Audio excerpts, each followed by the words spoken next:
Donc comment on fait? Eh bien, on part du compte de résultat et on corrige pour transformer création de richesse en création de cash. Et pour faire ça, eh bien, alors, ok, ce n'est pas un cours de finance d'entreprise, mais on va le faire rapidement, grosso modo. Hein. On se dit, dans le compte de résultat, on va regarder quels sont les éléments du compte de résultat qui consomment du cash et quels sont les éléments du compte de résultat qui ne consomment pas de cash.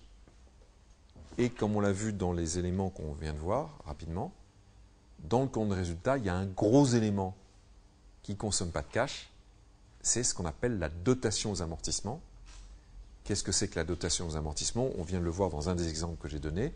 C'est une charge comptable calculée chaque année qui appréhende l'appauvrissement de l'entreprise du simple fait qu'elle fait tourner ses machines. D'accord? Donc ça, c'est une charge comptable qui est tout à fait licite, qui représente une réalité, parce qu'en utilisant ces machines, l'entreprise s'appauvrit. Mais ça ne consomme pas de cash. Donc du coup, première correction, quand on part du compte de résultat, on rajoute ce qu'on appelle les dotations aux amortissements, qui est la charge comptable, qui, comme on vient de le voir, traduit l'appauvrissement de l'entreprise du fait qu'elle a acheté, qu'elle a fait tourner ses machines. Et également, comme vous le savez, ceux qui ont fait de la finance d'entreprise, cette dotation aux amortissements représente l'équitable répartition dans le temps sur la durée de vie de la machine, de la charge d'acquisition de la machine. Et on dit, le jour où je l'achète, ce n'est pas une charge. Comme on a vu, ce n'est pas un appauvrissement, puisque mon patrimoine change de nature. Mais en revanche, quand je l'utilise, là, c'est une charge parce que je m'appauvris. Et on dit, si j'achète une machine 100, le jour où je l'achète, ce n'est pas une charge, ce n'est pas une dépense. C'est une dépense, mais ce n'est pas une charge, ce n'est pas un appauvrissement. Et chaque année, si la machine est prévue de durer 5 ans, je vais appréhender, reconnaître une charge de 20. Et donc, je ferai 5 charges de 20, une par an. C'est ça le 20 qu'on appelle la dotation aux amortissements. Ça vient en déduction du bénéfice, puisqu'effectivement, le bénéfice résultat mesure la création de richesse. Donc, c'est normal qu'on diminue le bénéfice de ce fameux 20, dotation aux amortissements.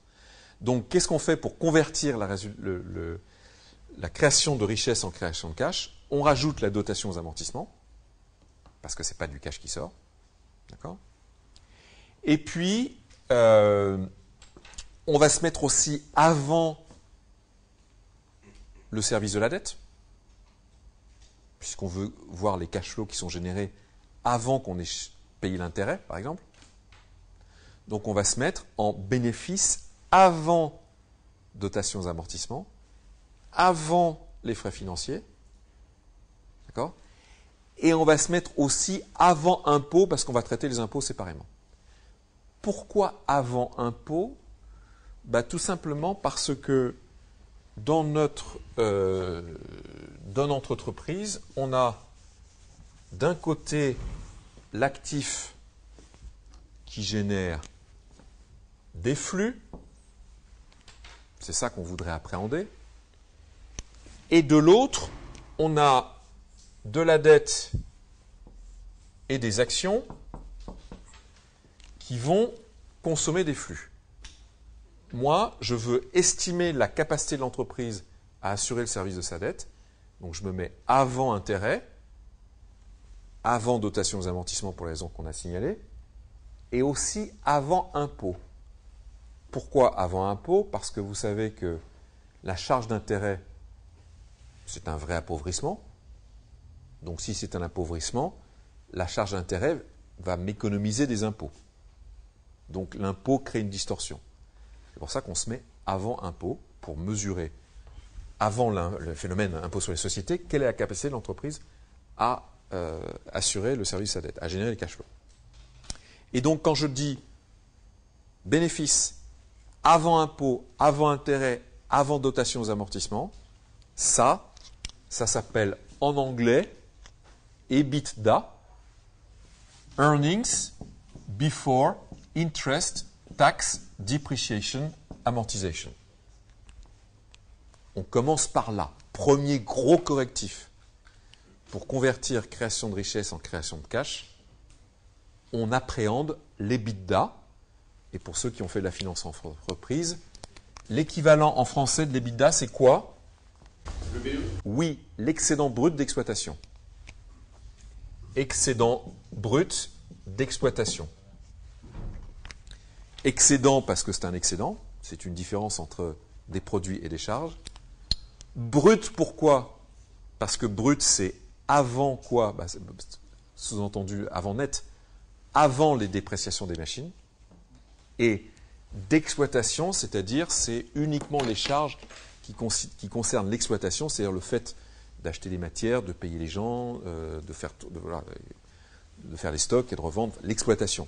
Sous-entendu, pas des frais financiers qui sont de la finance. Payer l'intérêt sur la dette, ce n'est pas de l'exploitation. L'exploitation, c'est ce qui se passe ici. Donc c'est pour ça que EBITDA, excédent brut d'exploitation, c'est la même chose. D'accord? OK? Oui. En fait, je n'ai pas très bien compris Avant impôt. OK. Alors,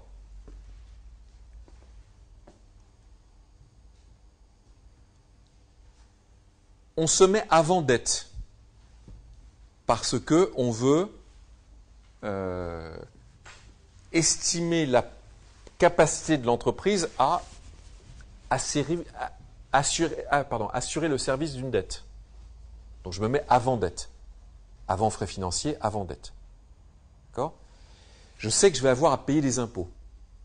Dans un premier temps, je me mets avant impôt. Pourquoi? Parce que l'impôt qui a été payé, et qui est dans le compte de résultat, l'impôt qui a été payé, le problème, c'est qu'il est influencé par la présence de la dette. Puisque la dette a occasionné des charges financières, des intérêts qui ont fait une économie d'impôt. Donc, pour nettoyer tout ça, pour avoir quelque chose de plus pur, je me mets avant impôt, avant dette, avant amortissement. Votre remarque est très intéressante puisque vous me dites « Eh oh, les impôts, il va bien falloir les payer, et l'impôt qui sort, ce sera autant de moins qui viendra pour les prêteurs. » Bonne réponse. Et c'est pour ça que, pour de vrai, on va retirer à cela un impôt théorique qui est l'impôt maximorum que j'aurais à payer au pire si j'avais zéro dette. Okay? Mais je ne voudrais pas m'embarquer là parce que ça sort du sujet. On pourrait le faire en finance d'entreprise, pas de problème. Mais là, ça sort du sujet. Et donc, je continue pour ceux qui ont envie d'aller plus loin. Et donc, ça veut dire que si on fait ça, ça veut dire qu'ensuite, il faut considérer comme coût de dette, non pas le coût de la dette qui est l'intérêt que les gens perçoivent ici, mais le coût de la dette après impôt, puisque comme vous savez, l'intérêt faisant des économies d'impôt, après impôt, la dette me coûte moins cher que ce que les investisseurs reçoivent. Okay? Mais là n'est pas ma question. Ma question c'est, pour convertir création de cash en création de richesse, pardon, au contraire, création de richesse en création de cash, on fait d'abord les premiers ajustements suivants, c'est-à-dire du résultat net, on rajoute les intérêts, on rajoute les impôts qui ont été effectivement payés, au fait, pas les taxes, vraiment l'impôt sur les sociétés, et on rajoute les dotations aux amortissements. Ça nous donne l'EBITDA, le BE. Et effectivement, pas mal de ratios d'endettement ne sont pas, comme on l'a dit tout à l'heure, exprimés en dette sur capitaux propres ou dette sur actifs, ce qui revient au même par différence, mais en ratio dette sur EBITDA. Estimer un ratio d'endettement en dette sur EBITDA, c'est effectivement considérer que ça, c'est grosso modo les flux financiers. D'accord? Qui peut me dire la différence qu'il y a entre cet EBITDA et le vrai flux financier qui va être généré? En d'autres termes, pourquoi appelais-je EBITDA un proxy, une approximation, une tentative d'appréhender grosso modo la génération de cash?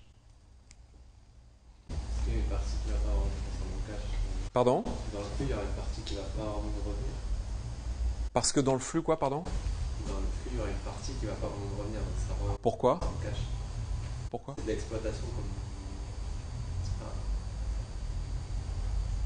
Bah, si c'est de l'exploitation, ça se transforme en cash, mais pourquoi ça ne se transformerait pas en cash? C'est quoi la réponse? Typiquement, par exemple, les impôts ou autres, ça ne nous revient pas en fait au droit. C'est ça. Pourquoi ça ne revient pas de droit? Parce qu'on va le reverser plus tard. À qui? Des impôts à l'État, par exemple. Alors, sur l'impôt, alors ok, donc vous dites la première chose, effectivement, bonne réponse, donc il y en a 3 là. Première chose, les impôts, il va bien falloir les payer. Donc oui, c'est pour ça que pour mesurer les cash flows, il faudrait retirer un impôt théorique. Et l'impôt théorique, c'est l'impôt que j'aurais si j'avais 0 dette, c'est-à-dire l'impôt fois l'EBIT, c'est-à-dire ça, mais en considérant les amortissements comme une vraie charge. Ok. Premier élément correctif pour vraiment mesurer les cash flows. Il y a 2 autres éléments correctifs pour mesurer les cash flows à partir de ça. Qui sait? Il n'y a pas les remboursements de dette. Oui, mais justement, je me mets avant dette. Bonne remarque. La remarque de votre camarade, c'est il n'y a pas les remboursements de dette. Justement, je me mets avant dette. Parce que je veux regarder la capacité de l'entreprise à servir la dette. Donc, je me mets avant dette. Je me mets en amont. C'est pour ça que je me mets avant les intérêts. Donc, vous me dites, oui, mais et les remboursements principaux? Oui, mais justement, je me mets avant ça. Pour mesurer la capacité de l'entreprise à assurer le service de sa dette, c'est-à-dire intérêt et principal. Okay, donc, ce n'est pas ça. Il y a 2 autres choses qu'il faut appréhender pour bien estimer la génération de cash.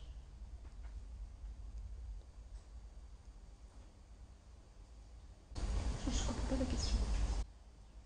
Alors, je répète la question, parce que votre camarade me dit « je ne comprends pas la question », je répète la question.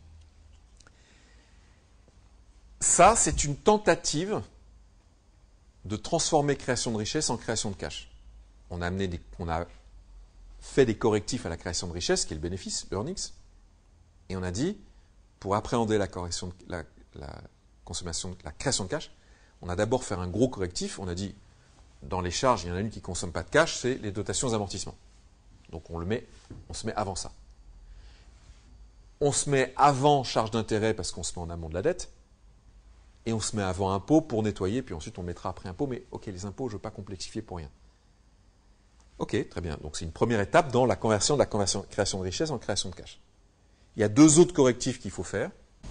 Et les encours clients. Les encours clients. Oui, bonne réponse. Votre camarade nous dit les encours clients. Plus généralement, c'est les variations du besoin en fonds de roulement. Alors ceux qui n'ont pas fait de finance d'entreprise me disent « oh là là, qu'est-ce qu'il raconte ?» Donc effectivement, je vais prendre votre réponse qui était la variation des encours clients pour simplement dire quoi? Que si les clients, tout d'un coup, se mettent à me payer mes factures plus vite que d'habitude, ben, il y a du cash qui va rentrer. Et ce cash qui va rentrer n'est absolument pas appréhendé dans aucun de ces éléments-là. Donc, cet élément-là, l'EBITDA, oui, c'est de la création de cash, mais à condition que le besoin en fonds de roulement reste constant, c'est-à-dire que les clients me payent toujours avec le même délai, que je paye mes fournisseurs avec le même délai, parce qu'effectivement, quand je les paye plus vite ou moins vite, ça va me faire consommer du cash ou me faire rentrer du cash. D'accord? Et que mes stocks restent à un niveau constant. Voilà, donc besoin en fonds de roulement, je rappelle, compte client, c'est-à-dire facture client non encore payée, plus stock, moins facture fournisseur non encore payée. D'accord? Donc oui, première grande correctif pour convertir pour convertir EBITDA ou EBE en création de cash, regardez les variations du BFR.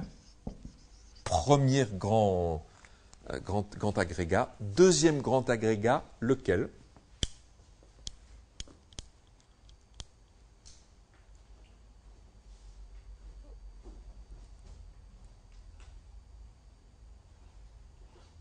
Pardon? La CAF. Pardon? La CAF.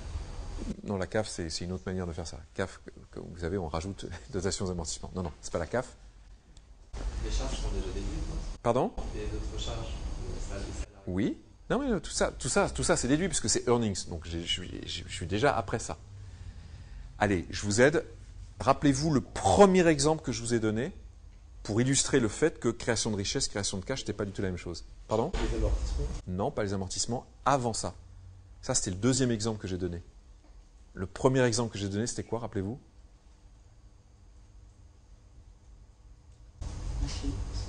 Machine, ça veut dire quoi? Le CAPEX. Oui, l'achat des machines, le CAPEX, Capital Expenditure. Effectivement, comme on l'a vu dans le premier exemple que j'ai donné, quand j'achète une machine, un peu que ça consomme du cash, bien sûr. Donc, il faut dire EBITDA moins variation du BFR, moins CAPEX. Ah bah oui. Quand j'investis dans une nouvelle machine, ça fait sortir du cash.